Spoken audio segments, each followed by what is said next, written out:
clica aqui, mas ele demora um pouquinho. Agora sim. Boa tarde a todos. Só vou pedir o ok de novo de vocês que vocês estão assistindo, que vocês estão vendo minha tela compartilhada, o início da aula de biomecânica de joelho. Sim? Sim, professor. Legal, vamos lá então. É muito provável que, como acontece em outras aulas, acho que eu uso um outro software para gravação, ela me permite editar e tirar esses momentos que a gente para, que a gente faz pergunta, que eu bebo água, enfim. E aí eu decidi que eu não vou tirar, eu não vou editar a aula, e aí tem um componente,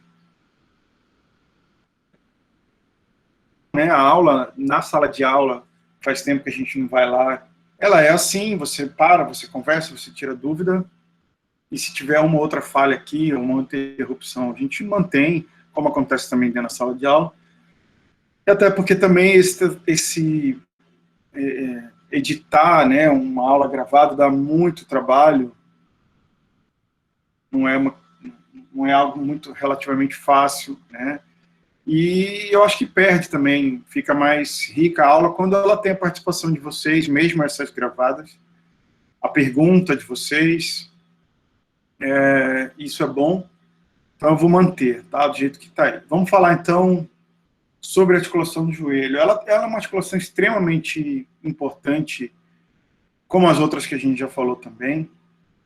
Ela tem algumas características que são muito discutidas nas aulas de cinesiologia de biomecânica.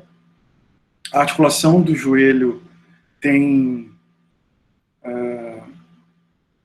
uma importância muito grande por conta da quantidade de traumas que a gente observa nessa articulação. Isso tem uma explicação, é uma articulação que ela é muito exposta.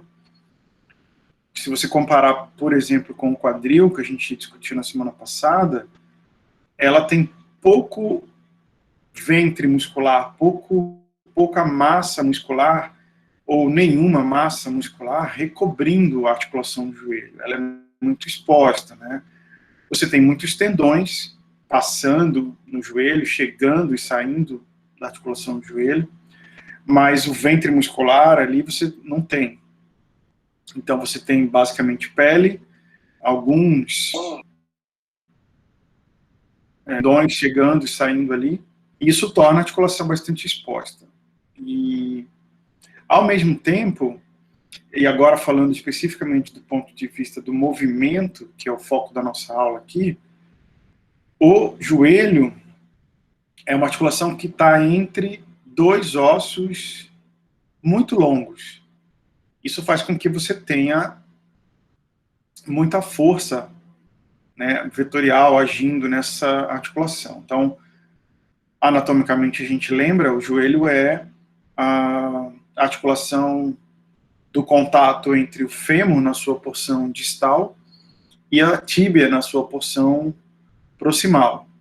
Fêmur é um osso muito longo, tíbia é um osso muito longo. Então você tem uma articulação que tem movimento entre dois ossos muito longos.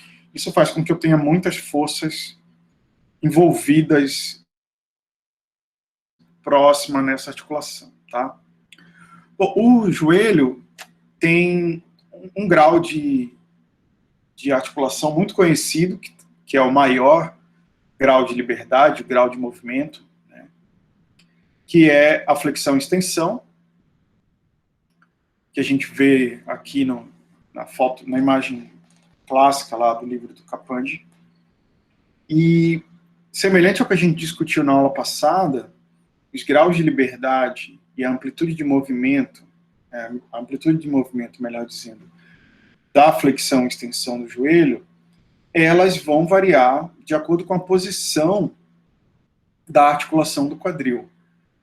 A gente disse na aula de quadril que a flexão e extensão de quadril varia, e a gente explicou os motivos, que estão relacionados à musculatura biarticular, idem para a articulação do joelho. Então eu tenho amplitude de movimento de extensão, a gente considera 0 grau. Deixa eu abrir minha caneta aqui, o meu apontador. Então, eu tenho aqui esse joelho, por exemplo, considerando que ele está... Deixa eu mudar a cor. Considerando que ele está em extensão completa, então 0 grau. E a flexão do joelho, dependendo da posição em que eu vou medir, se eu tenho o quadril estendido ou se eu tenho o quadril fletido, eu tenho mais ou menos flexão de quadril.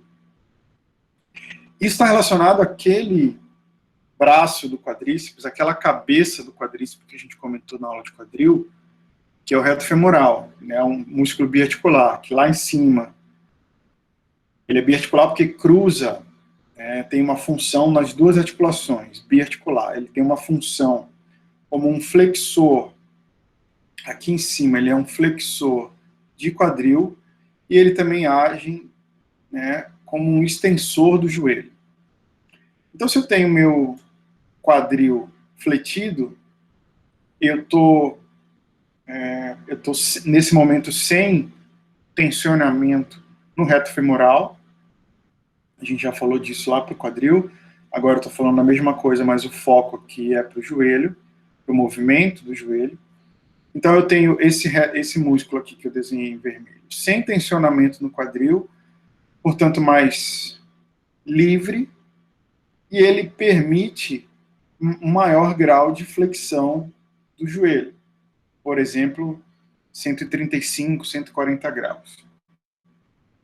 Se eu mudar o quadril que eu estou avaliando, e agora eu vou avaliar esse quadril, nessa imagem, em que o quadril está estendido, agora eu tenho o reto femoral, eu estou desenhando aqui, que não está livre, não está relaxado lá no quadril, pelo contrário, está tensionado lá em cima no quadril, lembrando que é biarticular, né, porque cruza quadril e cruza joelho, mais tensionamento no reto femoral significa que eu tenho um músculo que está limitando o movimento lá na porção distal.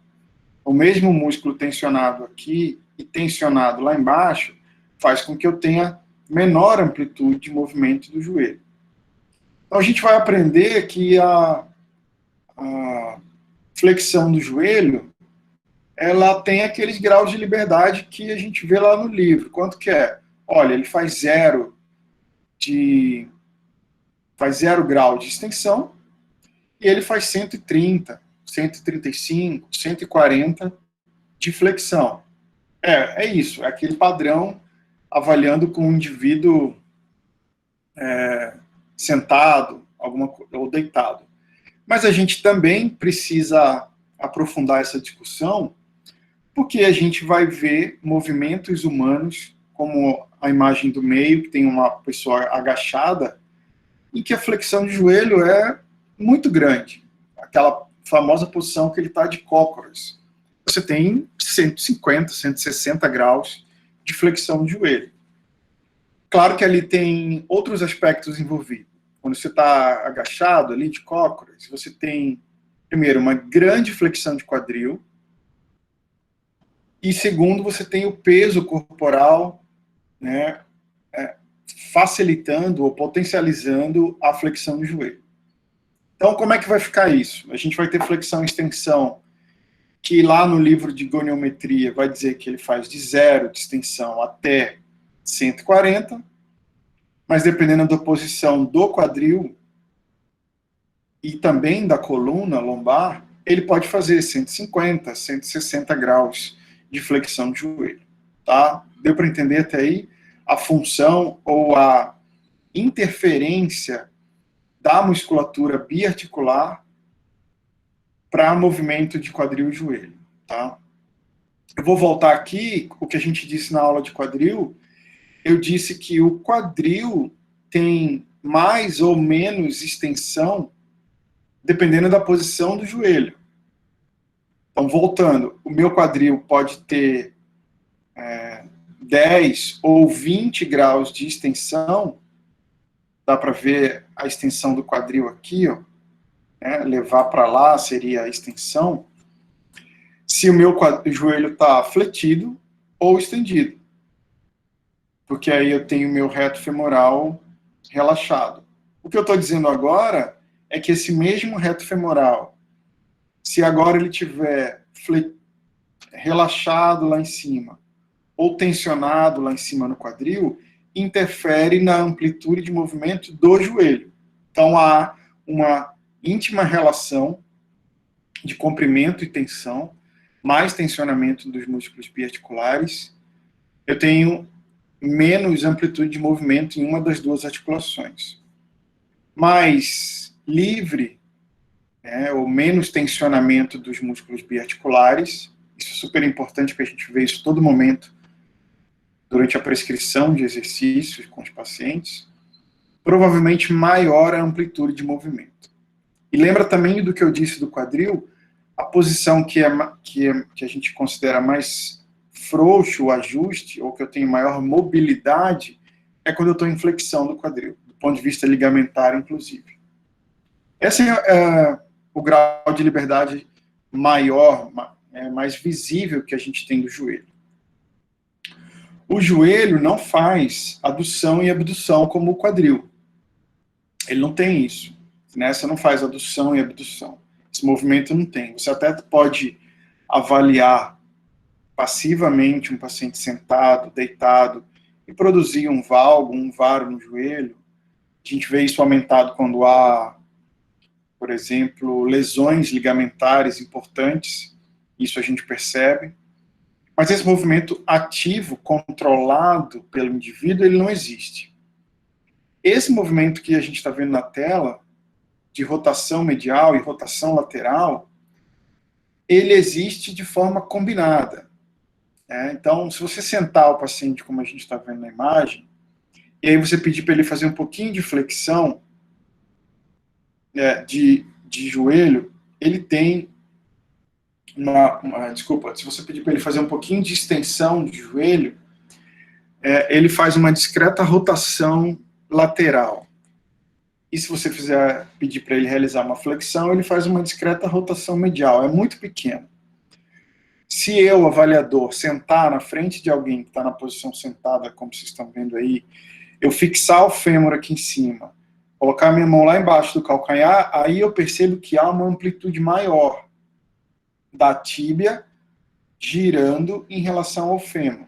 Então, do ponto de vista do movimento passivo, eu tenho um grau de liberdade, sim, inclusive maior, de rotação medial e de rotação lateral. Isso existe.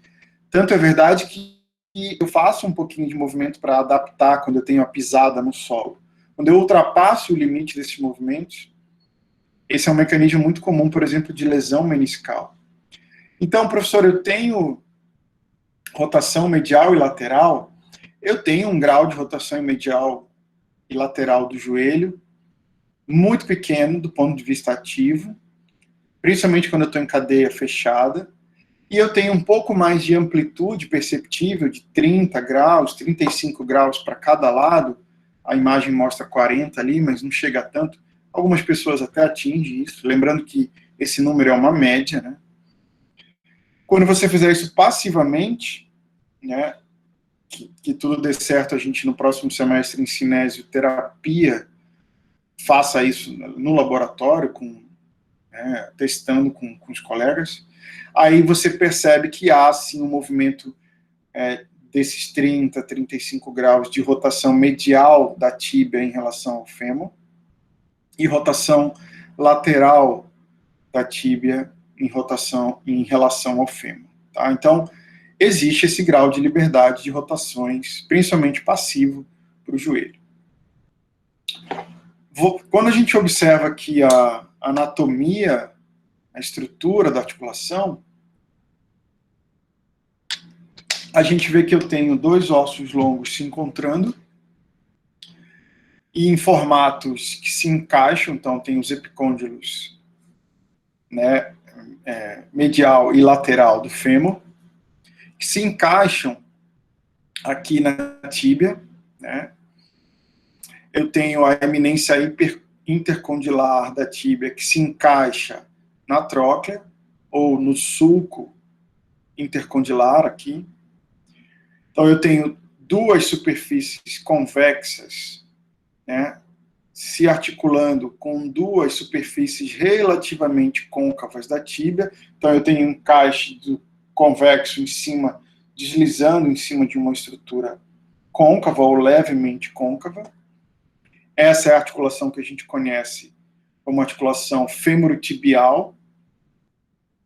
E o joelho, além da fêmuro-tibial, ou das fêmuro-tibiais, porque a gente pode considerar a fêmuro-tibial medial e a fêmuro-tibial lateral, ou chamar isso apenas de fêmuro-tibial, mas com o compartimento medial e o compartimento lateral. Eu ainda tenho no complexo do joelho uma outra articulação de um osso sesamoide com o fêmur.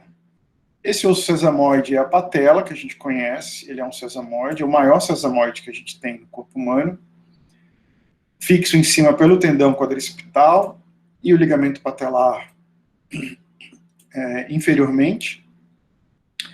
Então, o quadríceps termina não é o termo, mas o quadríceps, a parte tendinosa aqui do tendão quadricipital, engloba um osso sesamoide, que é a patela. A continuação dele transforma-se num ligamento.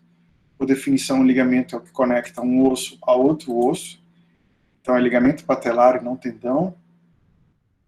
E o tendão patelar, o ligamento patelar, perdão, conecta ao polo inferior da patela até a tuberosidade anterior da tíbia. A patela, na sua face posterior, se articula com a tróclea, ou com o sulco femoral. Esse deslizamento da patela sobre o sulco femoral, a gente tem uma outra articulação, que é a articulação patelo-femoral, ou fêmuro-patelar, também está correto. Então, anatomicamente, o meu joelho é um complexo das duas fêmuro-tibiais, medial e lateral, fêmur se articulando com tíbia, mais a articulação fêmuro-patelar. Tá? Lembrando que não existe articulação da patela com a tíbia. A tíbia não se articula, ou a patela não se articula com a tíbia. Tá? O que eu acabei de mostrar aqui sobre as superfícies, né? Esse é um desenho que eu gosto muito. Ele mostra que a superfície convexa... eu consegui acompanhar direitinho. A superfície convexa, né, dos côndilos femorais, elas se articulam na superfície discretamente côncava da tíbia. Mas se a gente pudesse colocar isso linearmente, então o tamanho do côndilo, da superfície articular do côndilo, melhor dizendo, é muito maior do que a superfície articular da tíbia. Por isso, além de deslizar, a superfície articular do fêmur roda em relação à superfície articular da tíbia. Do contrário, você precisaria ter uma tíbia muito grande para isso. Então, isso faz a gente lembrar que os movimentos intraarticulares, além de deslizamento, eu tenho um rolamento da superfície articular dos côndilos femorais sobre a superfície articular da tíbia. Esse desenho deixa isso muito claro. Olhando então aqui apenas para as superfícies da tíbia, percebam que eu tenho uma superfície que é côncava, como eu disse, e a outra superfície, né, a lateral, ela é discretamente convexa. Então, nesse caso aqui, eu tenho um contato ainda menor das superfícies articulares. Então, duas superfícies convexas se articulando com uma côncava e outra levemente convexa. E isso funciona. As estruturas, as superfícies articulares não são idênticas, mas o movimento funciona. A gente percebe isso por uma amplitude bastante grande, inclusive, da articulação do joelho. O que eu falei sobre rolamento e deslizamento, apesar disso aqui parecer uma tela de arte abstrata, isso é cinemática, ou artrocinemática. o que a gente está vendo aqui, representado graficamente, é o que eu acabei de falar sobre a superfície articular do fêmur ser muito maior em área, né, uma superfície linear, ser muito maior do que a superfície que a recebe, que é a superfície tibial. Vou pegar esse desenho de exemplo aqui. Então, quando eu tenho um joelho totalmente estendido, então a linha tracejada aqui é o fêmur, e a linha cheia aqui é a tíbia. Em extensão, 0 grau de extensão, né? A gente está vendo 0 grau aqui, o joelho estendido. Deixa eu voltar, eu quero apagar isso. Apagar aqui. Tá. Em 0 grau de extensão, então o triângulo toca nesse ponto. Vamos pegar o triângulo como apenas um ponto de referência, tá? Então imagina que esse ponto, triângulo, da superfície articular do fêmur toca nesse ponto triângulo da superfície articular da tíbia. O sujeito está paradinho, estático ali, de pé, com o joelho 0 grau de extensão. E aí ele senta, e ele precisa, para sentar, fazer 90 graus ou até mais de flexão no joelho. Essa superfície aqui, que era o triângulo, no caso do rolamento, né, ela teve que girar, e agora esse fêmur, ele está nessa posição aqui. Caneta. Agora o fêmur não está mais aqui, né? Ele está nessa posição, ó, com bastante flexão. Vou marcar aqui que está melhor. E aquele ponto encostando na tíbia. Um ponto que aqui atrás, vou desenhar um losango aqui, vamos ver se eu consigo, que aqui atrás estava livre, não tinha contato com nenhuma superfície articular, agora, numa flexão total, ele pode estar aqui se articulando com a tíbia. Isso para mostrar aqui o movimento de flexão e extensão, obrigatoriamente, espero que vocês estejam vendo minha mão aí, obrigatoriamente inclui um movimento de rolagem, né, da superfície femoral sobre a superfície tibial. Isso precisa acontecer, do contrário você não teria um movimento tão amplo, né, de 140, 160 graus em algumas situações de flexão de joelho. Alguém querendo entrar aqui? Não, não tem. Ok. Aqui dá para ver bem o que eu comentei, ó. Então eu tenho as femorotibiais, então duas superfícies convexas, se articulando com duas superfícies relativamente côncavas. Além disso, eu tenho... essa imagem me mostra a imagem central. É muito interessante, porque ele mostra o seguinte, ó. Eu tenho o contato de fêmur, tíbia, e olhando num plano transverso, num corte transverso, esse primeiro pontilhado é a área do fêmur, aqui em cima, e lá embaixo, no segundo plano, é a área da tíbia. Então eu tenho quase que o fêmur em repouso, 0 grau, os dois côndilos femorais repousando sobre as áreas tibiais. Ok. Quando eu tenho essa discreta rotação, tanto medial como lateral, percebam que a área de contato muda. Então, quando eu faço rotação lateral, ó, a área de contato do fêmur, ela passa, ó, fica sobrando, do que a área de contato lá embaixo da tíbia. E isso no compartimento lateral, né? Quando eu faço rotação medial, que é esse caso aqui, eu também tenho isso, eu também tenho essa sobra, né, ou uma região de não contato, digamos assim, porque eu estou falando de... Eles estavam em 0 grau, e agora o fêmur girou sobre a tíbia, então eu tenho áreas sobrando, áreas em que não há contato da superfície articular de fêmur e tíbia. Essa é o deslizamento. o grau de deslizamento. Eu falei agora há pouco do rolamento, que é essa arte abstrata que está aqui. E existe um grau de deslizamento, que também é fisiológico, tá? Então, esse ponto, essa distância que a gente está vendo aqui, ó, representada graficamente, o que ela mostra é que existe um determinado grau fisiológico normal, esperado, de o fêmur deslizar e não mais rolar, apesar de que isso acontece tudo ao mesmo tempo, deslizamento com rolamento. Há um grau natural, fisiológico, de deslizamento dos côndilos, tanto o medial como o lateral, deslizarem sobre a superfície tibial. Isso também é fisiológico, tá? Um mais, né, que é o côndilo lateral menos, e o côndilo medial menos, e o côndilo lateral desliza um pouco mais. Então eu tenho obrigatoriamente, falando de artrocinemática, movimento dentro da articulação, movimento intraarticular. Eu tenho no joelho deslizamento, que é o que a gente está vendo aqui. A gente acabou de ver, eu tenho rolamento, e eu também tenho, se vocês lembrarem dessa imagem aqui, ó, eu também tenho um movimento de giro.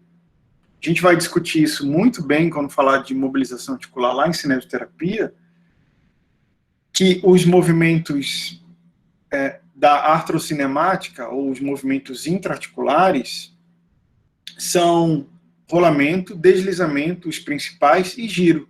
O joelho tem todos eles, em alguma graduação, rolamento mais do que deslizamento, por sua vez o rolamento mais do que, do deslizamento mais do que o giro, tá? Mas são todos movimentos da cinemática intraarticular que existem para articulação do joelho.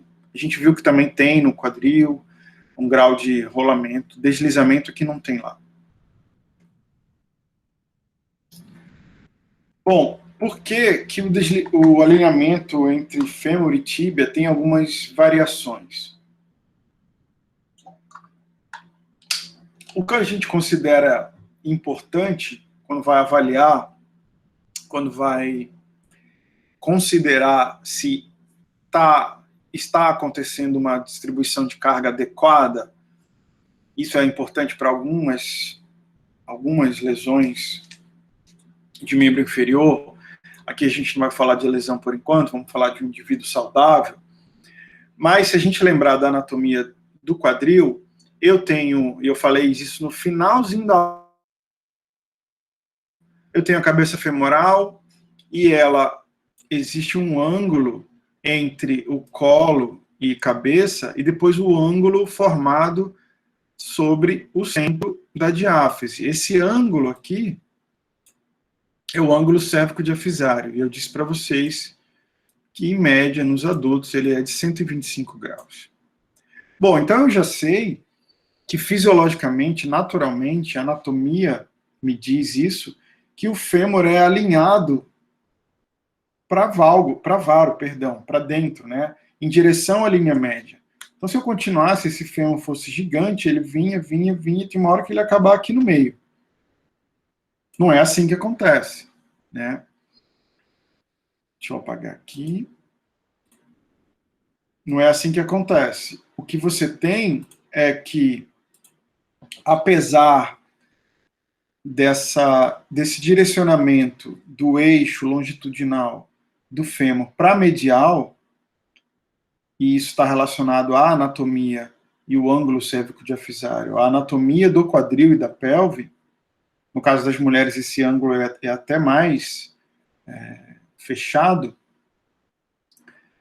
por conta da pelve mais larga, né, uma pelve ginecoide. O que acontece é que, para que você não tenha os dois pés se tocando, quando chega na articulação do joelho, eu tenho uma compensação desse varismo, e aí a linha do eixo longo da tíbia passa a ser discretamente valgo, ou alinhado para lateral. Valgo, lembre-se, um desvio angular que foge da linha média. E varo, lembre-se, é um desvio angular que tende a ir para a linha média. Então, se a gente traçar hipoteticamente uma linha média aqui, indivíduo, o fêmur tende a se aproximar da linha média. Então, eu tenho um quadril que é fisiologicamente, isso é esperado, né? Varo. Varismo é quando o ângulo aponta para a linha média. E eu tenho o joelho, né, que ao contrário, ele sai da linha média, ele se distancia da linha média. Eu tenho um joelho que é fisiologicamente valgo. Então, quando a gente observa um joelho humano, seja nos homens ou nas mulheres, em mulheres é um pouquinho mais valgo, você percebe o fêmur que vem se aproximando, e quando chega no joelho, você tem uma inversão desse ângulo. O fêmur que ia se aproximando, no joelho ele passa a tíbia a se distanciar, e aí você tem um equilíbrio, uma compensação, digamos assim, desse varismo do quadril com o valgismo do joelho. Tudo bem até aí? Alguém está comigo? Marcos, faz um café lá, manda para mim também. Professor? Diga. Não é o contrário, não? No caso, o valgo seria para dentro e o varo para fora, se afastando da linha média? O valgo se afastando da linha média, foi isso que você disse? Não, o valgo se aproximando da linha média e o varo se afastando. Não. Não é isso. Deixa eu parar aqui, vamos fazer... Vocês estão vendo essa tela aqui ou não? Não, né? Uma tela que eu abri, acho que só eu que estou vendo isso. Vocês viram aí na... Sim ou não? Qual seria a Você está tela? vendo o desenho. Tem uma tela que vocês... Alinhamento femorotibial. É essa aí que eu tô vendo. Tá. Tem uma tela que eu mandei... Tem uma tela que eu mandei aí no nosso bate-papo. Todo mundo vê lá no comecinho? Chama Jamboard. Eu acho que é isso. Vocês estão vendo ou não? Não, né? Deixa eu ver se eu consigo enviar de novo. Não, professor. Vou tentar mandar aqui para vocês, porque daí eu vou usar isso como um desenho. Vamos ver se eu consigo. Cliquem aqui, vamos ver se vocês abrem e conseguem ver minha tela. Mas essa confusão, Marcos, já vi muito isso acontecer. Marcos não foi o Marcos que falou. Foi outro colega aí que... Reinaldo. Mas deu acesso negado. Lá no esse negócio que você falou da tela, deu acesso negado. Eu solicitei acesso. Acesso negado? Eu estou aprendendo hoje e não está chegando para mim o pedido de vocês aqui. Então a gente vai... Eu vou fazer durante a aula ali mesmo. Gabriela... A Gabriela tá chegando aí. A Gabriela tinha saído, tá chegando, é isso? Boa tarde, Gabriela. Então, por hoje era isso, gente. Obrigado. E se tiver dúvida, mandem lá no chat, tá? Ou falem com o André. Tchau, gente. Gabriela, é uma piada, tá? Não desliguem, é só porque a Gabriela chegou um pouquinho atrasada. Ela não vai me responder, porque ela ficou, obviamente... Ok, vamos lá. Ninguém conseguiu chegar aí, então eu vou fazer dentro do desenho aqui. Olha só, quem foi o colega que falou do valgo e varo aí? Me lembra o nome, por favor? Foi eu, professor, Reinaldo. Reinaldo, olha só, e os demais colegas. Por definição, eu vou usar esse desenho que já temos aqui do quadril e do joelho, que é onde a gente mais usa, mas lembrem, valgo e varo não é para joelho, não é para quadril, é para qualquer desvio angular no corpo humano, tá? Mas eu vou explicar aqui para vocês. Então, vamos lá. O conceito de um varo é quando você tem um desvio angular que se aproxima da linha média, tá? Então, eu vou pegar o quadril, nesse caso aqui, eu vou pegar o quadril de exemplo, tá? Tá claro para todo mundo que nós temos aqui um ângulo, sim?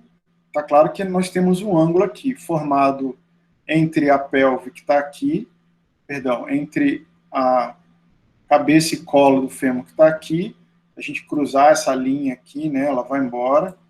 E se eu cruzar uma outra linha no eixo longitudinal do fêmur, ela está aqui, concorda? E aí eu tenho esse ângulo. Então, no caso do quadril, eu tenho um ângulo e o eixo longo do fêmur, se agora eu vou desenhar uma linha média imaginária no meio do corpo do indivíduo, que era para ser tracejada, mas vai virar meio pontilhado, não importa. Tá? Se eu acompanhar essa linha aqui, ó, que é do eixo longitudinal, vamos pensar só como quadril. Essa linha do fêmur, se ela continuar, Reinaldo, você concorda que tem um momento que ela vai tocar na linha média? Então ela está indo para a direção da linha média, certo? Pode responder. Então, por definição, esse ângulo faz com que o desvio angular, perdão, é direcionado para a linha média. Agora eu vou apagar e vou usar o joelho como exemplo, tá? No caso do joelho, ele é formado pelo eixo do fêmur. Oi, pode falar. Professor? Estou ouvindo, pode falar. Chegou algum convite para o senhor aí? Chegou, já deu. Antônio? Do já Lucas, deu no caso? Sim. O Lucas também chegou agora, então por hoje era isso. Não? Ok, vamos mais um pouquinho então, só porque o Lucas chegou. Voltando aqui, Reinaldo, vou usar agora o joelho como exemplo, tá? Nesse caso, se eu traçar uma linha do eixo do fêmur e uma outra do eixo da tíbia, ó, o eixo da tíbia passando aqui, eita, não ficou uma linha muito reta, mas tudo bem, vamos refazer aqui, tá? Nesse caso, a tíbia, considerando aquela linha média que eu tracei aqui, se eu continuar a linha da tíbia aqui indefinidamente, ainda que de forma discreta, ela está se afastando da linha média. Lá, na época que eu estava na faculdade, o professor falava assim, ó, o valgo se escreve um L, e esse L aqui, ó, é desse joelho, é desse joelho aqui, ó, um L desse joelho que está indo para a lateral, está se afastando da linha média. O contrário do L é o valgo, que não tem L, né, escrito com R. O contrário é quando está indo para... Fazer com o mouse é muito ruim. No caso do quadril, é quando eu estou indo para a linha média. Vamos sair rapidinho do membro inferior, só para ver se todo mundo entendeu o conceito. Deixa eu voltar aqui para vocês. Eu quero... Vocês, ao mesmo tempo que estão... Não, deixa eu parar aqui. Tá? Vocês estão me vendo também? Sim, né? Sou eu que não estou me vendo. Sim. Agora. Eu vou usar como exemplo aqui o meu cotovelo. Deixa eu ver se eu consigo mostrar meu cotovelo. E eu estou numa posição anatômica aqui de cotovelo. Tá? Se você prestar atenção aqui na linha que vem do húmero, quando chega no cotovelo, a minha mão, o meu antebraço, melhor dizendo, ele está... Vocês estão vendo meu cotovelo? Vou usar esse aqui que está melhor.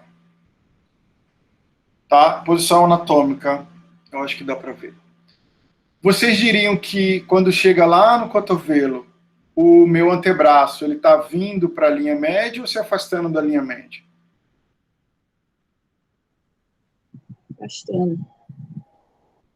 Está se afastando. Por definição, o desvio angular do cotovelo, ele é um valgo. Meu cotovelo é fisiologicamente valgo. Valgo tem L que vai para a lateral. Então, eu estou me afastando da linha média. Se é para lateral, é para longe da linha média. Sim? Tudo bem isso? Eu usei agora há pouco o exemplo do quadril, que o fêmur vem para dentro. Não vou usar o termo dentro, senão vai dar confusão. Ele está se aproximando da linha média. Quem me chamou? Pode falar. Eu queria que o senhor explicasse de novo esse exemplo. Evelyn. O exemplo do cotovelo? Oi. E professor? Boa tarde. Pode falar. Professor, então assim, no caso do fêmur, a parte distal dele, que está indo para a linha média? Não é só a parte distal, eu estou falando da articulação inteira do quadril. Né? O quadril é naturalmente uma articulação vara, perdão. E o joelho é naturalmente uma articulação em valgo. Assim como o cotovelo, que eu usei de exemplo aqui, é naturalmente, fisiologicamente, estruturalmente, uma articulação em valgo. A gente quase nunca tem... Porque o que confunde é assim, professor. Se a gente for ver a parte mais proximal do fêmur, ele está mais para... distante da linha média. Está mais distante da linha média. Né? É por isso que confunde, porque ele está mais distante da linha média. O ângulo, né, vem fazendo assim, ó. Né? Então, assim, a parte distal dele é que se aproxima. Considerem, então, isso vai facilitar, então, o entendimento. Eu entendi agora, Luciana. Considerem, então, esse segmento distal, para onde o segmento distal está indo. E aí você não vai errar. Melhor assim, tá? Eu vou dar um exemplo aqui com as minhas mãos, que eu acho que é mais fácil, tá? Em posição anatômica, ela está assim, né? Para baixo. Né? Em posição anatômica, a minha mão estaria desse jeito. Minha mão direita está assim para vocês, certo? Se eu desviar os dedos para fora, ou se eu desviar os dedos para lateral, eu tenho um desvio para valgo. Se eu desviar a mão agora, o contrário, para medial, eu tenho um desvio para varo. Talvez o punho não seja o melhor exemplo, mas o cotovelo e o joelho ficam fáceis da gente entender. Vou colocar a foto, o desenho de dois joelhos que fogem do normal. Ou seja, eles são excessivamente varos ou excessivamente valgos. Quando a gente vê o alterado, fica mais fácil de perceber. Olha aqui no desenho da aula. Deixa eu compartilhar de novo. E aqui embaixo a gente tem dois joelhos que não são fisiológicos. Eles estão excessivamente alterados. O ângulo está excessivamente alterado. Essa imagem grande que a gente está vendo do joelho aqui é um joelho saudável, esse lado direito. E aqui embaixo a gente tem um joelho que, ó, ele vem, e o normal era ele ser valgo, mas só um pouquinho. Esse aqui está excessivamente valgo. Então tem um desvio para lateral, e aí pegando a dica que a Luciana falou aqui, considere para onde o segmento distal está indo. Ele está indo para se afastar da linha média. Então eu tenho um joelho, na verdade os dois joelhos aqui, excessivamente valgos. Né? Lembra da palavra valgo, que tem um L de lateral. Nesse caso, nesse desenho do canto inferior direito aqui, eu tenho um joelho que, em vez de ser discretamente valgo, né, vou apagar agora, cadê a borracha? Em vez de ser discretamente valgo, que é o fisiológico, eu tenho um joelho, e aí sim, alterado. Isso é muito comum a gente ver em pacientes que têm osteoartrite de joelho. Ele é excessivamente varo. Agora está varo por quê? Porque está se aproximando aqui da linha média. E o outro estava excessivamente se afastando da linha média. Tudo bem quem me pediu aí para explicar de novo? Não sei quem foi. Evelyn? Acho que é Evelyn. Tudo bem, Evelyn? Então, gravem assim, ó, para não ficar um exemplo do joelho, porque varismo e valgismo não é do joelho.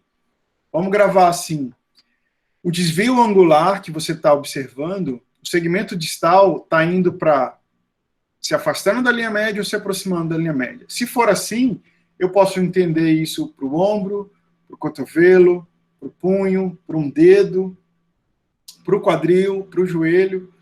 Então, transporta esse conceito de o segmento distal está aproximando da linha média, varo, afastando da linha média. Se está afastando da linha média, está indo para a lateral, é valgo, e aí fica mais fácil de compreender.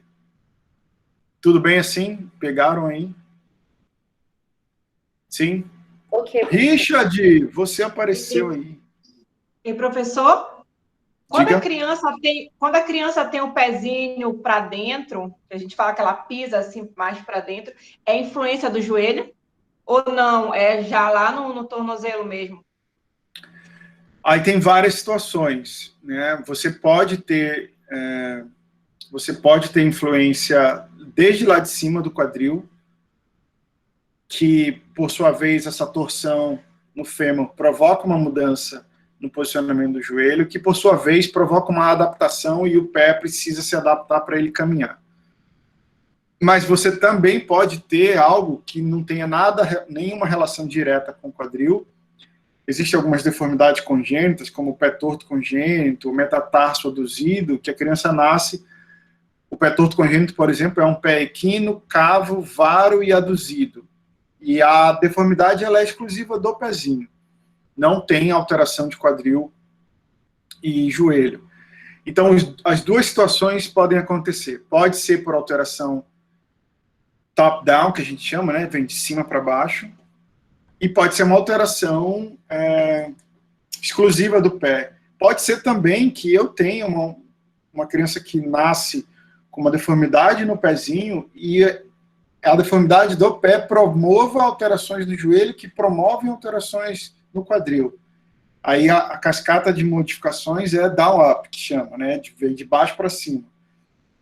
Então, todos podem acontecer, todos esses caminhos da alteração, tá?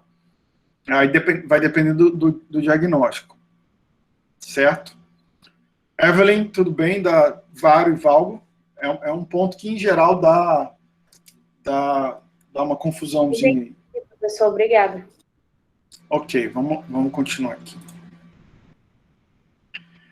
Bom, ainda aqui é a anatomia pura do joelho, né? Só lembrando da cápsula articular, que esse desenho aqui é muito interessante, que ela vai quase toda a articulação, né, anterior, medial, lateral, e quando chega lá atrás, posteriormente, ela dá uma volta grande, passa aqui, e fora da cápsula estão os ligamentos cruzados anterior e posterior, que é muito interessante que os ligamentos são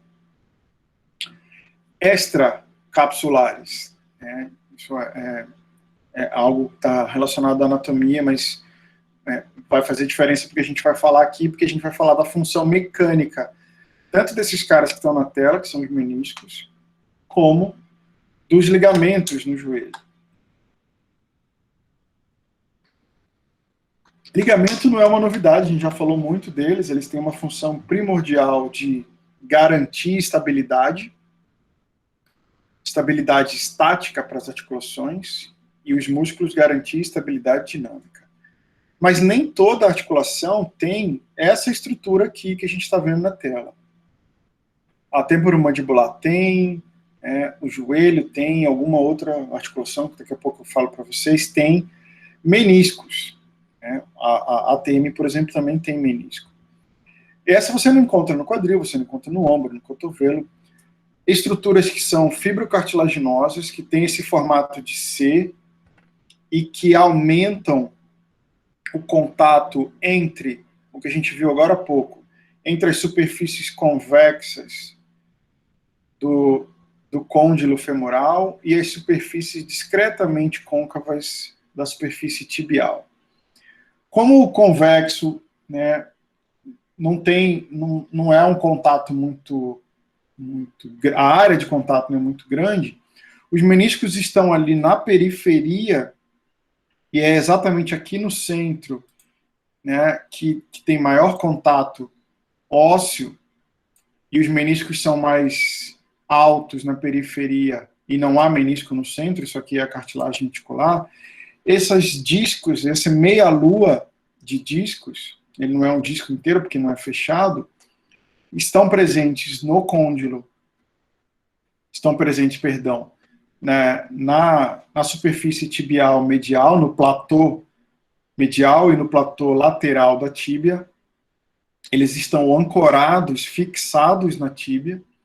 Portanto, quando a tíbia se movimenta na flexo-extensão em relação ao fêmur, quando a tíbia se movimenta fazendo aquela discreta rotação medial e lateral em relação ao fêmur, os meniscos que estão ancorados na tíbia se movimentam junto. Além deles se movimentarem junto com a tíbia, eles se movimentam também sobre a tíbia. Então há pequeno, a gente já vai ver o tamanho aí em milímetros, mas há movimento do menisco, vou colocar uma setinha aqui, há movimento do menisco, tanto de deslizamento antero-posterior, como de uma discreta rotação medial e lateral da estrutura meniscal sobre a tíbia.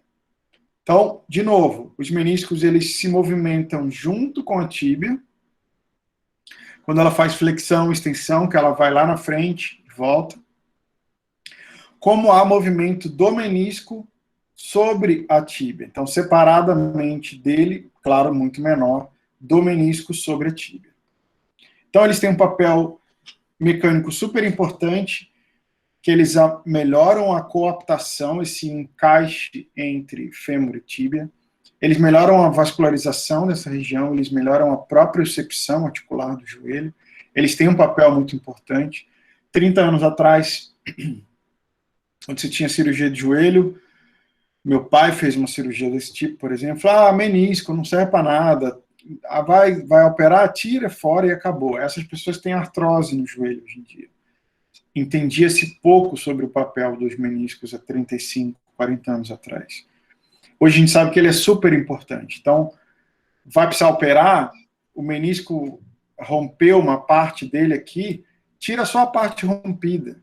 Se é que não dá para cicatrizar, né? Se for na periferia, dá para cicatrizar.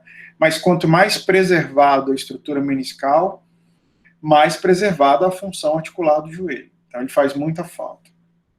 Professor, Diga. eles que são responsáveis por essa leve rotação do joelho?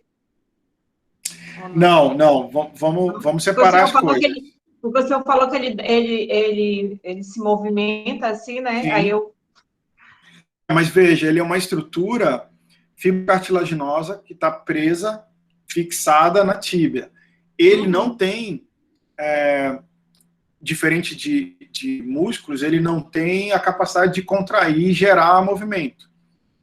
A rotação que eu falei da tíbia, essa discreta rotação da tíbia sob o fêmur, é responsabilidade de músculos da coxa, né?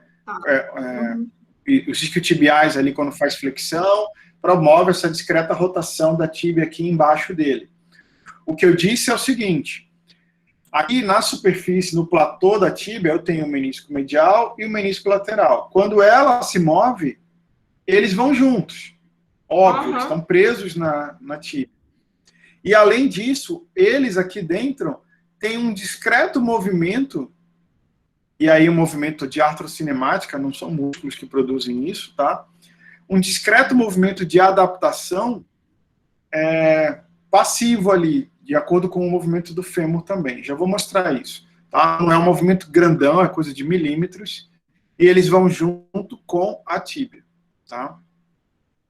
Aqui, ó, é exatamente esse ponto que a gente está, Luciano. Eu disse, então, que no movimento de flexão e extensão, os meniscos se movimentam. Claro, né, se a tíbia se movimenta, Todo mundo está entendendo aqui, ó. Minha mão, flexão, extensão. Quando faz flexão, a tíbia vai lá atrás. Quando faz extensão, ela volta para frente. Quando faz flexão, a tíbia vai lá atrás. Extensão, ela volta aqui para frente. Nesse momento de flexão e extensão, a gente está vendo o desenho aqui em cima. Na extensão, os meniscos deslizam, né? Deslizam para anterior, para poder encaixar, para poder encaixar melhor fêmur com tíbia, que aliás é a função, uma das funções do menisco, melhorar o encaixe fêmur e tíbia, melhorar o encaixe, potencializar a coaptação de côndilo femoral com tíbia. Então, na extensão do joelho, os meniscos deslizam, eles vão lá na frente, e esse deslizamento ele é relativamente pequeno, a gente está falando de 6 milímetros do menisco medial e 12 milímetros do menisco lateral. É pequeno, mas acontece. Acontece para se adaptar, para se encaixar melhor a coaptação entre fêmur e tíbia. A gente vê aqui no desenho embaixo, ó, num joelho em extensão, como está aqui, eles funcionam como se fosse uma cunha. Os meniscos eles são rasos no centro e eles são mais altos, como se fosse um triângulo na periferia. Por quê? Porque ele quer exatamente encaixar uma estrutura convexa. A estrutura convexa que estou me referindo é exatamente o côndilo femoral. Então, o menisco ele é mais alto na periferia e mais baixo no centro. São estruturas como almofadas, cunhas, que encaixam-se ali na periferia para melhorar a coaptação, aquilo que a glenoide, que o labrum faz na glenoide, que o labrum faz no acetábulo. Tudo bem? Então, esse movimento pequeno dentro da articulação existe dos meniscos que eles se adequando à coaptação. Além de ele deslizar para frente e para trás no movimento de flexão e extensão do joelho, que eu acabei de mostrar, os meniscos também deslizam, né, se movimentam para medial e para lateral, quando o joelho faz aquele outro movimento, que eu também já disse que é pequeno, mas ele existe, de rotação medial e rotação lateral do fêmur. Vou parar só para corrigir uma coisa aqui que está... Rotação externa e interna, e esse termo é incorreto. Espera aí. Deixa eu só corrigir aqui. Faz sentido que o menisco também faça a rotação medial e também faça a rotação lateral? Claro, se a tíbia faz, a gente já começou a aula dizendo que os graus de liberdade do joelho eram flexão, extensão e rotações, e eu expliquei a questão das rotações, que ela é muito mais visível no movimento passivo, e se o menisco está fixado, ancorado no platô tibial, faz sentido que quando a tíbia rode medialmente e rode lateralmente, os meniscos acompanhem, e é isso que a gente está vendo nessa imagem aqui, tá? Deixa eu voltar a apresentação para todos.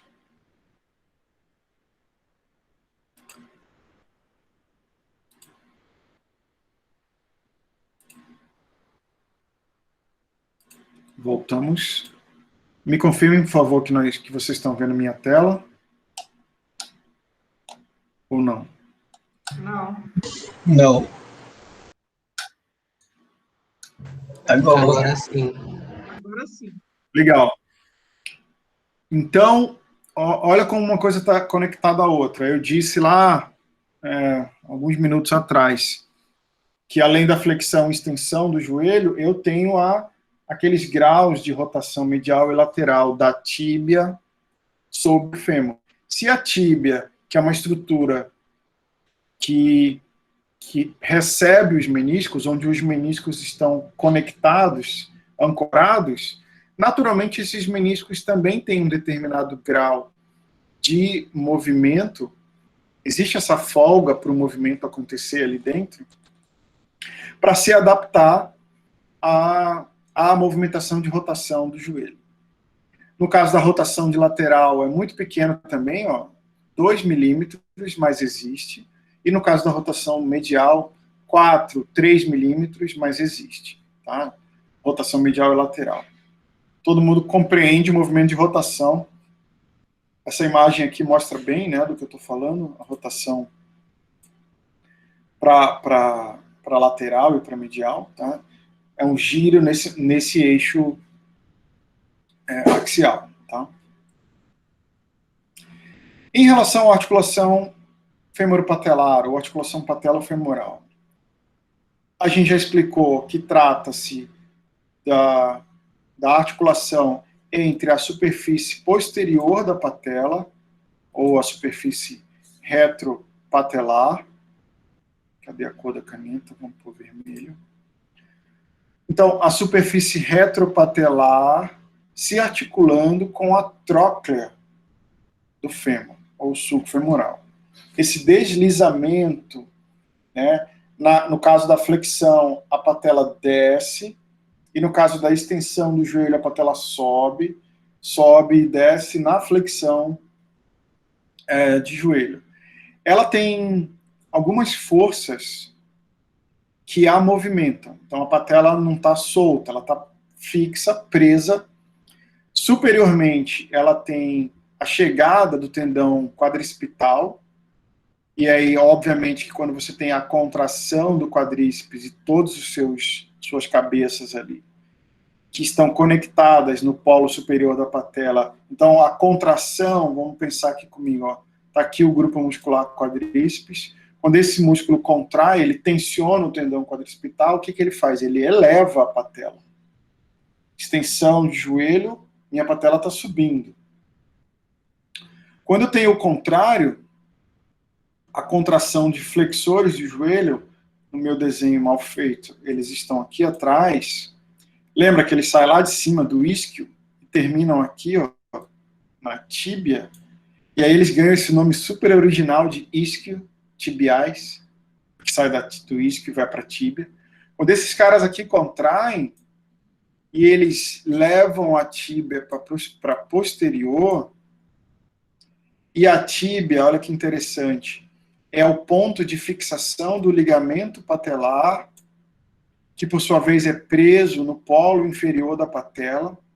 Então, quando eu tenho flexão de joelho, portanto, um deslizamento da tíbia para posterior, e claro, se a tíbia toda vai, o polo anterior da tíbia vai junto, ele traciona a patela para inferior.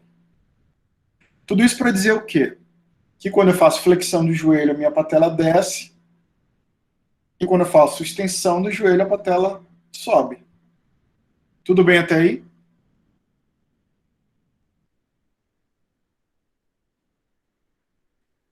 Sim ou não?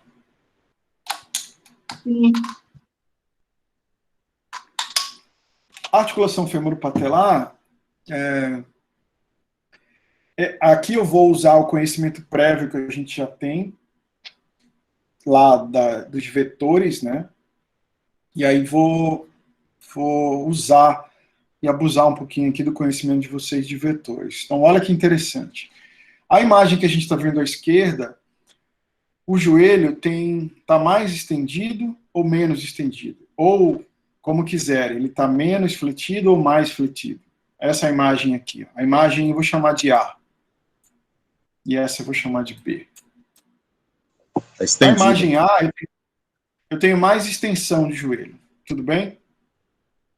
Aí a gente falou lá na aula de vetores que, em geral, eu tenho duas forças, às vezes eu tenho mais de duas forças movimentando uma estrutura. No caso da patela, eu tenho gente que puxa para cima, que é o tendão do quadríceps, eu tenho gente que puxa para baixo, que é o ligamento patelar, alguns puxam para lateral, outros para medial, a gente fala deles depois.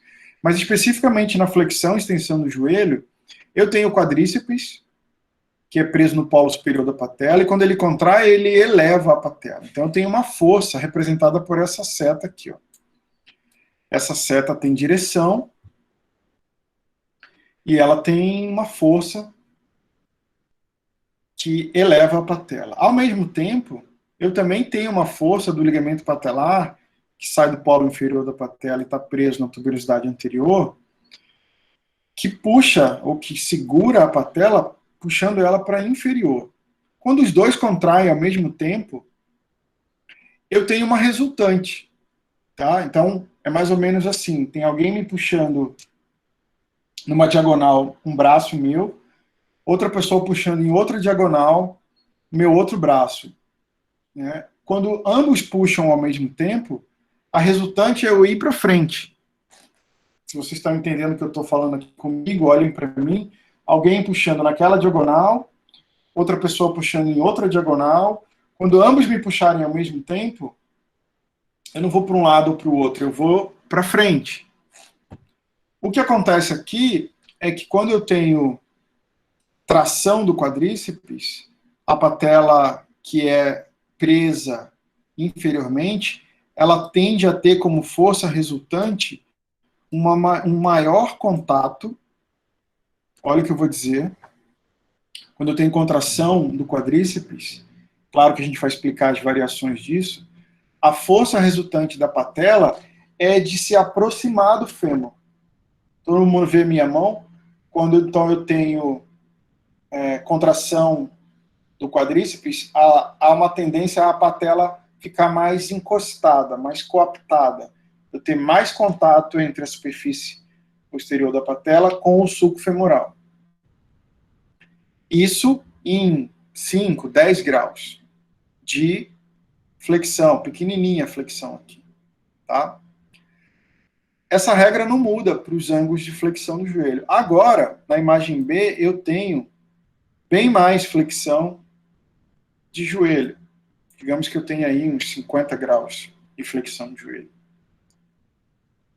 Agora, a resultante, que era da força, que era a somatória disso com isso, tem um ângulo bem aberto. Então, a resultante é pequena. Agora, o ângulo resultante das forças do quadríceps mais a força do ligamento patelar que prende a patela à tíbia tem um ângulo menor. Portanto, a resultante aumentou bastante. E se eu colocar esse joelho aqui em 90 graus, maior ainda. E se eu aumentar para 120 graus de flexão no joelho, a resultante é maior ainda. Olha o que eu estou dizendo. Que à medida em que eu faço mais flexão, obviamente que uma flexão com contração, não é passiva, né, uma ativa, um agachamento, por exemplo. Veja se faz sentido isso para vocês. À medida que eu vou agachando, eu tenho uma maior resultante e eu tenho mais contato da patela contra o fêmur. Ver se eu me vejo aqui. Sabe quando você ouve de alguém e diz o seguinte, se eu desço um degrau pequenininho, não incomoda. Agora, se eu desço bem, um degrau bastante alto, aí meu joelho dói. Então, se eu tenho um grau de flexão de joelho pequeno, não incomoda. Mas se eu tenho um grau de flexão de joelho bem grande, eu tenho mais contato, mais pressão da patela contra o sulco femoral e, eventualmente, isso pode significar sintomas, como dor, por exemplo. Professor, então, quer dizer que se eu agachar eu vou ter dor? Não. Fisiologicamente, você é preparado, seu joelho é preparado para agachar e você não sente nada. O que eu estou dizendo é que a força compressiva entre patela e fêmur aumenta com esse ângulo aumentado do joelho. Vou voltar para cá. Olha que, acompanhem comigo aqui, esse gráfico ele é bem antigo, mas ele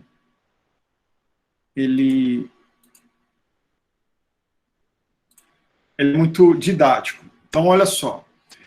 Eu tenho aqui o estresse da articulação patelofemoral. Entendam como o estresse da patelofemoral esse grau de compressão que eu acabei de explicar. Joelho estendido, compressão muito pequena, à medida que eu vou fletindo o joelho, eu vou aumentando a força resultante da patela contra o fêmur. Tudo bem? Estresse, entendam, força da patela contra o fêmur.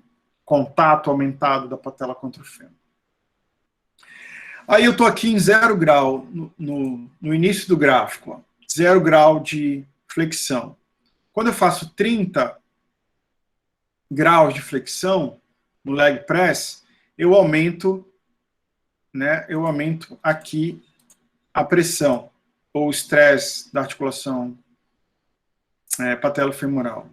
Quando eu dobro de 30 para 60 graus de flexão, por exemplo, no leg press, ele é só um exemplo, agora eu cheguei em 30 graus, eu aumentei também muito o grau desse estresse da articulação patelofemoral. Quando eu chego a 90 graus, 90 graus de flexão, então pensa que você está lá no leg press, aí você desceu 30 de flexão, depois você desceu 60, e depois você desceu até 90 graus. Se quiser, transforme isso para um agachamento com a carga, tá? Agachei 30, agachei 60 e agachei 90. Vai explodir? Não vai explodir, mas eu sei que fisiologicamente eu vou aumentar o estresse. Eu vou aumentar o estresse. Né?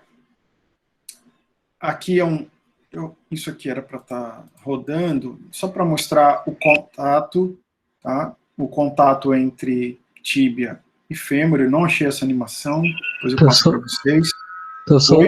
Eu tenho um vídeo aqui que mostra isso. Se você quiser, eu posso espelhar aqui. Por favor, André, espelha aí. Eu vou parar aqui, daí você espelha, e eu acho que eu vou usar ele para mostrar a questão do estresse, e aí a gente dá um intervalo. O André vai mostrar para a gente.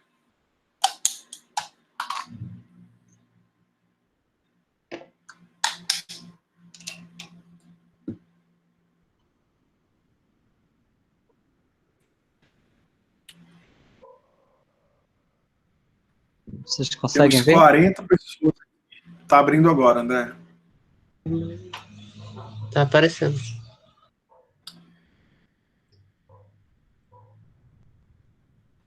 Isso aqui é muito interessante, que ele mostra a ação do quadríceps. Aqui. E aí sem a patela, né? No caso, numa prótese, numa artroplastia. Aí tá sem a patela. Agora com a patela.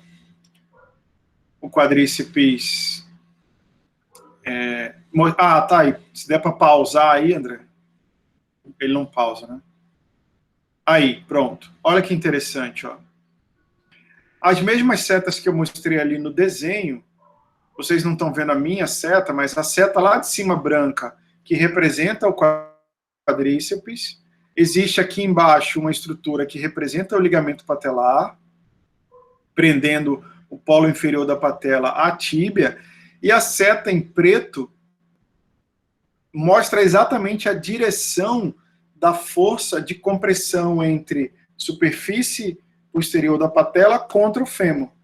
Quanto mais flexão, mais essa seta preta aumenta.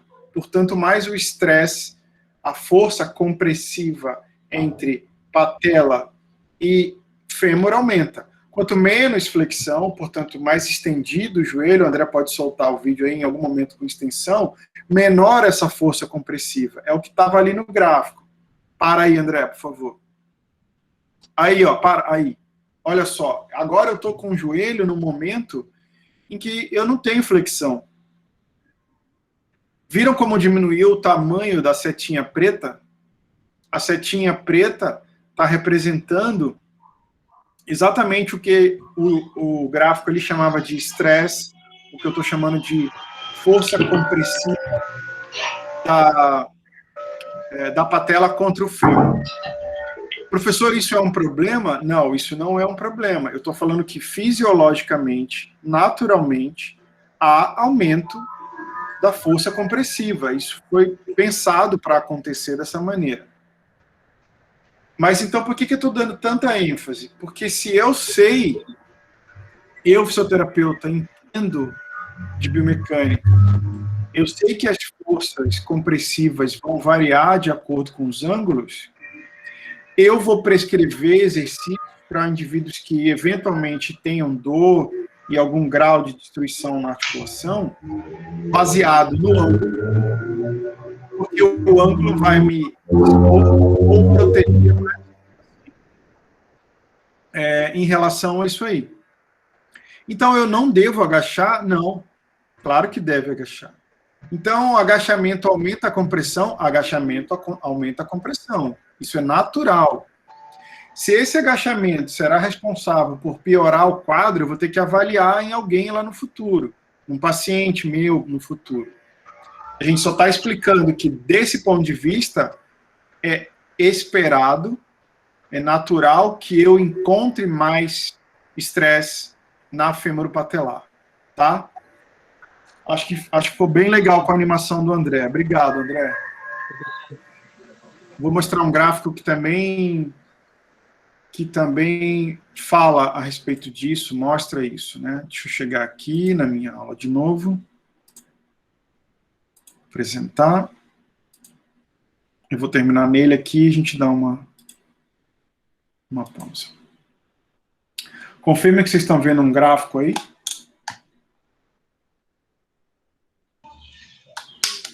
Sim. Sim. Legal. Isso mostra exatamente o que a animação fez, o que a animação ilustrou agora há pouco para a gente, só que no formato de dados, um gráfico, tá? Então, a coluna aqui mostra o tanto de estresse na patela e aqui embaixo os ângulos, tá? Então, a linha inteira é a cadeia fechada. Cadeia fechada, pensem, eu estou de pé e eu vou agachar aqui. Pé fixo no solo. Esse é um movimento de tornozelo, joelho, quadril, coluna, em cadeia de movimentos cinemática fechada. Em cadeia aberta, eu sentado numa maca, fletindo e estendendo o joelho, tá? Só para exemplificar aí. Então, em cadeia aberta, imagina que eu coloquei lá, quem faz musculação e coloca lá 50 quilos lá no tornozelo. Aí o sujeito está em cadeia aberta. De 0 a 10 graus, ele chega aqui, ó. Ele atinge. Vamos pensar de 10 graus para frente. Então, ele está em 0, que é o joelho bem estendido lá, né? Aí ele começa a descer. 5, 10. Quando ele chega em 10 graus, ele já sobe aqui por volta dos 30 graus de flexão de joelho. Ele tem um estresse gigantesco, principalmente se ele tiver carga lá no joelho. Aí, à medida que ele vai chegando para os 40, 50, quando ele chega em 55 graus, eu não estou conseguindo fazer no meu dedo, tá? Aqui, 55 graus, ele passa a ter uma diminuição do estresse em cadeia aberta. Tá? Então, pensem comigo aqui. Eu tenho uma pessoa, eu acho que vocês precisam olhar para mim, não vai ter jeito. Deixa eu colocar a minha cara feia de novo aqui. Olhem aqui para mim, ó. Pensem que vocês têm uma paciente idosa e que ela está sentadinha lá, está aqui o joelho dela, 90, e aqui é 0. Aqui é 90 e aqui é 0. Isso é cadeia aberta, porque ela está sentadinha. Então, entre 90 e 55 graus, 90 e 55 graus, lá embaixo, o sulco da patela, ele é mais largo e mais profundo. A gente acabou de aprender que quando o joelho faz flexão, a patela desce. Portanto, em 90 graus, a minha patela está lá embaixo. Entre 90 e 50, eu tenho a patela dentro de um trilho, que é aquele sulco femoral, mais largo e mais profundo. Em cadeia aberta, portanto, vou resumir a história, é mais confortável entre 90 e 55 graus. Reformulando, o estresse femoropatelar é menor entre 90 e 55 graus. Vou voltar para o gráfico. Gravem isso, estresse menor entre 90 e 55 graus. Vou voltar para o gráfico.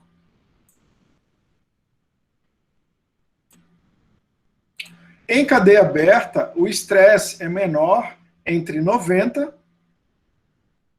e 55 graus. Bate aí com a informação? Agora, se eu quiser subir mais ainda o joelho dela, passar de 55 para menos, né? Vamos passar, não, né? Diminuir 40, 30 graus. Então, aqui pertinho do 0 graus, em cadeia aberta, vai aumentando o estresse. Por quê? Anatomia. Porque lá em cima, o sulco femoral ele é mais estreito e mais raso. Se é mais estreito e mais raso, o contato, a compressão entre fêmur e patela começa a ficar maior, porque tem menos espaço. Agora vamos para um exemplo contrário. A dona Maria, a mesma paciente, agora ela não está sentada, agora ela está de pé, e aí eu peço para ela descer, para ela agachar, que é exatamente o vídeo que a animação que o André mostrou aí. Ela está aqui, ó, ela está de pé, é a animação, é essa aqui. Ela está de pé e ela vai passar para um agachamento, com todo o peso do corpo. Ela não vai sentar, ela vai agachar até 90 e depois ela vai subir de novo, tá? Agora mudou, agora não é cadeia aberta, agora é cadeia fechada. Olha o que acontece. Ela está aqui em 0 grau, de pé, bonitinha, aí ela começa a descer 5, 10, 15, 20, 35. Quando ela chega em 55 graus, essa é uma linha que divide aqui, que a gente chama aí de uma linha de um estresse seguro, aceitável para fêmur patelar. Quando ela passa, agora olhando para o meu dedo aqui como se fosse o joelho, ela está em 55, agora ela está de pé, né? Agora é assim. Aí quando ela passa de 55, essa força resultante aqui, ó, quando ela passa, quando ela chega em 90, essa força resultante em cadeia fechada começa a aumentar, aumentar, aumentar, aumentar. Quanto mais fletido em cadeia fechada, mais eu tenho força compressiva entre patela e fêmur. Voltando para cá, 60 graus, 70 graus, 80 graus. Quando ela chega em 90 graus, agachada em cadeia fechada, o estresse é absurdamente alto.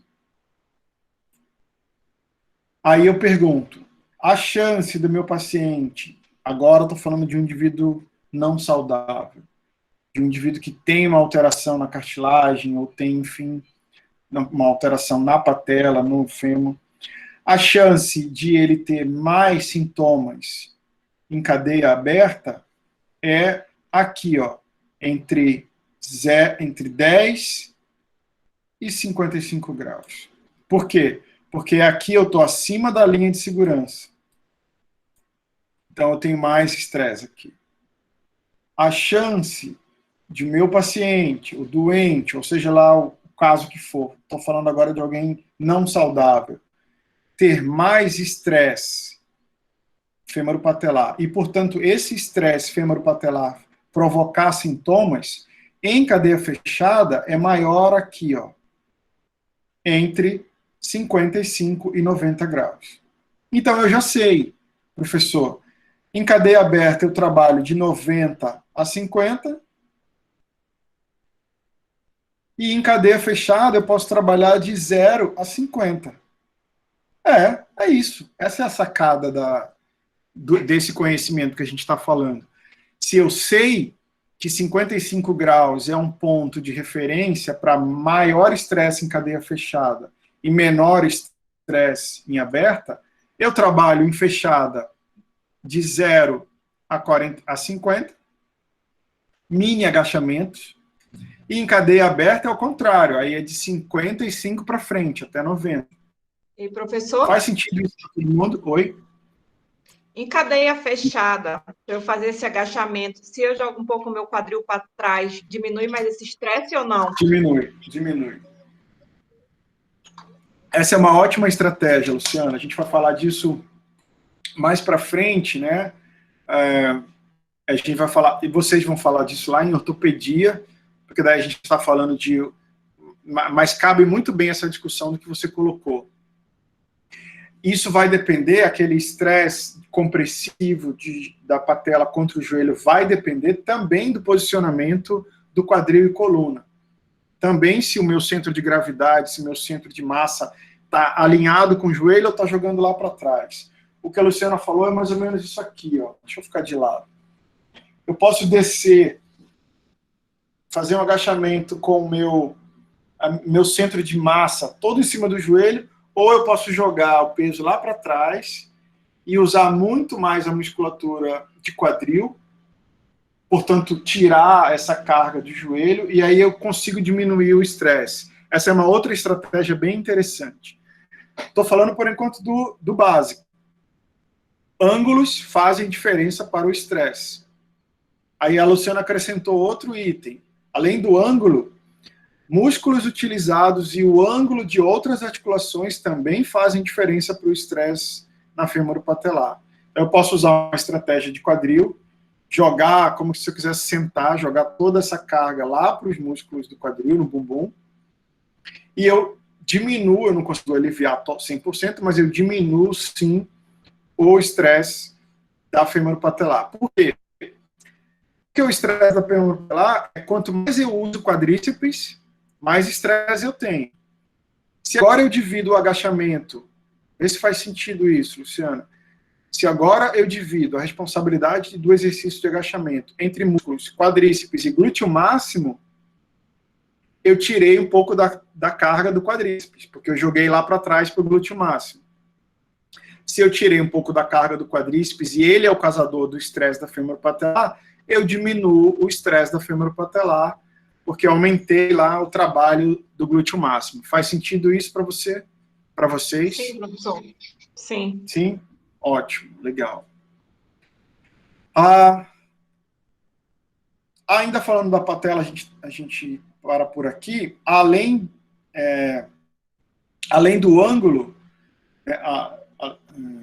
na verdade aqui ainda é falando do ângulo, o estresse femoropatelar, ou a força compressiva, como eu acabei de dizer, ela muda de acordo com o ângulo. Aqui, olhando para a face posterior da patela, como se eu pegasse a patela, virasse de costas, e agora eu estou olhando para a face posterior dela. A 20 graus, o maior estresse é na parte inferior dela. A 45 graus, no meio do caminho, faz sentido, é no meio do caminho que eu tenho mais estresse. A 90 graus de flexão, é no polo superior da patela que eu tenho mais estresse. Então, essa informação também é muito útil para o fisioterapeuta. Por quê? Porque se eu sei, por uma ressonância, que ele tem uma lesão no polo superior da patela, olha o que eu vou perguntar para vocês. Chega lá uma paciente que tem uma ressonância e me mostra que o polo superior da patela tem um buraco, uma lesão cartilaginosa. Qual amplitude eu deveria evitar? Olha que pergunta legal para a prova, né?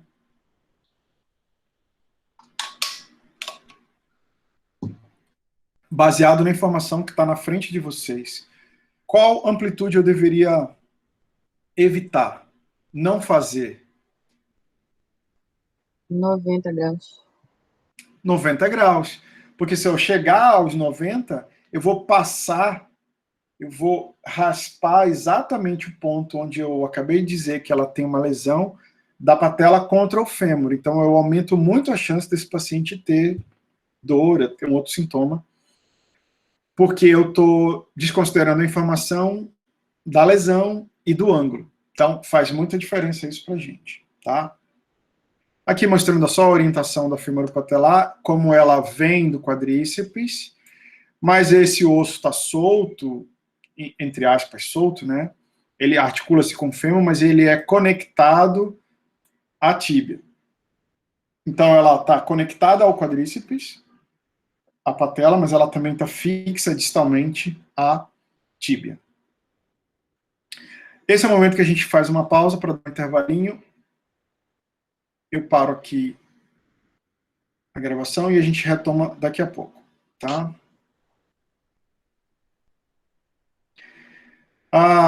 Eu falei que o joelho é uma aula mais longa mesmo, tá? Eu vou dar 5 minutinhos só para encher aqui o copo d'água.